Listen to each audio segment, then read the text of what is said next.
मान लेते हैं, चलिए। कहा कि इतना तांडव कैला के बाद, लड़ाई कैला के बाद तुम ही करोगे, अब हम नहीं मानेंगे। अब वो क्या कहता है, इसमें भी कुछ कुछ जगहों पे कब्जा करते जाता है, धीरे धीरे धीरे धीरे। और जब तनी मनी बवाल होगा ना, धाए धाए धाए धाए रॉकेट मारने लगे, पूरी दुनिया का ध्यान चल जाएगा, रॉकेट रॉकेट रॉकेट रॉकेट, धाए धाए धाए। इजराइल का लॉस होगा, तनी सा खरोच आएगा, अब फिलिस्तीन को जख्म ऐसा देगा कि 10 साल में भरल जाएगा। हर 2 महीना 3 महीना पे आप देखते होंगे इजराइल फिलिस्तीन में यही हो रहा है। यहाँ पे समझ में आ गया। बाकी देश के पास दम नहीं है लड़ लेने की।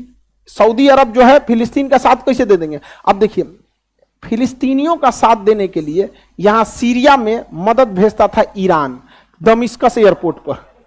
इजराइल ने मार के दमिश्कस एयरपोर्ट उड़ा दिया। अब या तो सऊदी अरब के पास के थ्रू जा सकते हैं, या तो जॉर्डन के थ्रू। सऊदी अरब देखना नहीं चाहते हैं किसको, ईरान और अमेरिका, शिया सुन्नी। अब इसमें पीस जाते हैं हम लोग। चाइना निकला समझदार, चाइना ईरान को कहा कि देख भाई तुम मर और जाएगा, तुम लोग आपस में समझौता कर लो, शिया सुन्नी बाद में करते रहना। यहाँ समझ में आएगी नहीं, अच्छा काम कर रहा है कि नहीं कर रहा है, बहुत अच्छा काम कर रहा है। दुनिया में बैलेंस बना के रखना बहुत ज्यादा जरूरी है। यहाँ समझ में आ गया। अभी लोग को लौटते रहने हैं, समझे में नहीं आ रहा है। यहाँ पे इजराइल निपटा देगा। अब बात करते हैं हमारे लिए कौन सही है।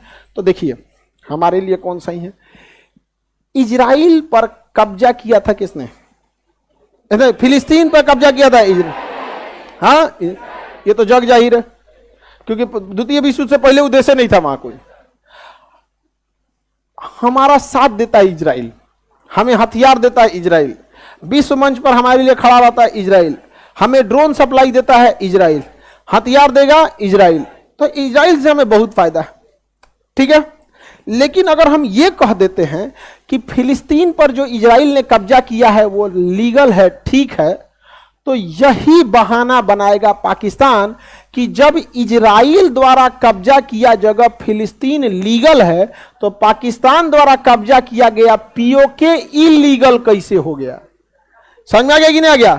और उधर से चाइना कहेगा कि जब इजराइल द्वारा कब्जा किया गया फिलिस्तीन लीगल है, तो मेरे द्वारा कब्जा किया गया सीओ के चाइना ऑक्युपाइड कश्मीर, ये अक्साई चीन, ये कैसे इलीगल हो गया। तो बताइए, इजराइल का लाख साथ देने के बावजूद हम कभी इजराइल का साथ देते हैं। लेकिन ये बताइए इजराइल को बता देते हैं, तो इजराइल कहता है देखिए आपके साथ होने की जरूरत नहीं हमको, बस कोई दिक्कत नहीं, आप साथ दीजिए तय नहीं, ये सब हमसे लड़ पाएगा, सब लड़ पाएगा, मत दो साथ, मत इजराइल निपटा देता है वहां पे। समझ में। अब साथ दो चाहे मत दो, कोई फर्क पड़ता है। एगो आदमी हमको ऐसे कह रहे थे, हम आपको शिक्षक नहीं मानते, मत मानो। अरे तुम्हारे मानने ना मानने से हमारा क्या फर्क पड़ता है, हम आपको शिक्षक नहीं मानते, मत मानो, शिक्षक मत मानो। हम क्या कर सकते हैं। आप आंख बंद कर लीजिएगा तो सूरज ढक जाएगा, मत देखो। अजब अजब। इजराइल भी यही कहता है मान्यता दे मत दे, कोई दिक्कत नहीं है, भारत का तो आप टेंशन मत लीजिए, हमारे साथ रहे। अब हम फिलिस्तीन का साथ देते हैं, रीजन क्या है, फिलिस्तीन लीगली फिलिस्तीने का जमीन था। यहाँ पर फिलिस्तीन का साथ देने का एक और रीजन है, इन सब को खुश रखना है। समझ में आया। ऐसे तनिए सा में खुश हो जाता है, बस तारीफ कर दीजिए, फिलिस्तीनियों पे जुल्म हो रहा है। रमजान में तनिसा क्या भेज देता है भारत, कुछ यहाँ पे कुछ भेज दीजिए, मदद उदद राशि भेजते रहिए, बाकी निपटा देते हैं। हम लोग भी कहते हैं कि दोनों राष्ट्र होना चाहिए। हम यही कहते हैं कि इजराइल को भी जमीन चाहिए अपना अस्तित्व बताने के लिए, और फिलिस्तीन को उतना अधिकार मिलना चाहिए। हम ये बात दोनों कहते हैं। लेकिन अरब वाले कहते हैं इजराइल नहीं रहेगा। अरे कहां जाएगा, तब कहां जाएगा। तो कहते जहां जाए, तब इसका एक ही उपाय है, तब फरिया लो। इसका यही उपाय है ना, तो फरिया लो तब। समझ में आ गया कि नहीं। अरे भाई अभी भी वक्त है, जितना है उतना में निपटा लो, नहीं तो इसे चुरा भगा देगा, कहीं कहीं कुर्सी लेके बैठना पड़ेगा। भाई 2 दिन बैठा दिया मैंने नेपाल में, समझ में, प्लास्टिक वाला कुर्सी ले घूमेगा सब, तंजा बैठने दो। यहाँ पे रोहिंग्या वाला हाल हो जाएगा यहाँ पे। लेकिन अगर बात यही आता है ना, नाक की लड़ाई ने, अभी तुम जितना हो उतना पे लीगल रख लो, तुम भी इजराइल की तरह डेवलप हो जाओ, तुम भी स्कूल खोल लो, तुम भी इंजीनियरिंग कॉलेज खोलो।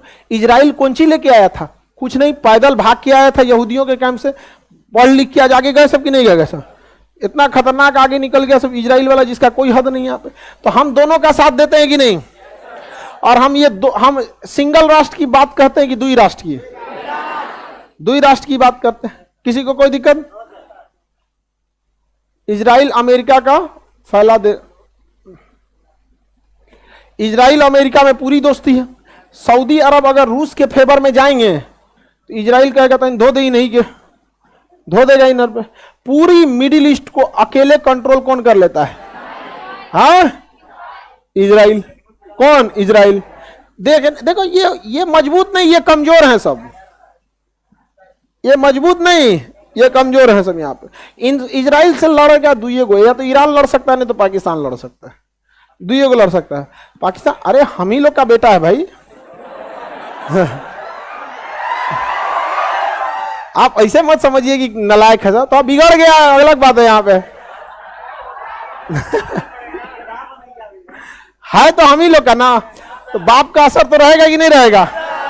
डीएनए तो वही है। उनसे पूछिए 1947 से पहले कौन थे, तो इंडिया ही बोलेगा। तो यही रीजन भी है। इसके पास मिसाइल भी और परमाणु बम भी है। इसके पास मिसाइल है, परमाणु बम बनाने के करीब पहुंच चुका है। परमाणु बम बनाने के करीब पहुंच चुका है। सऊदी अरब डेली फोन करता है अमेरिका को, महाराज देखिए ईरान का कुछ कीजिए, परमाणु बम बना लिया, हम क्या करें? इनको समझे में नहीं आ रहा है। इनको अफगानिस्तान निपटा दिया अमेरिका, इराक निपटा दिया है, सीरिया निपटा दिया है। निपटाएगा किसको? ईरान को।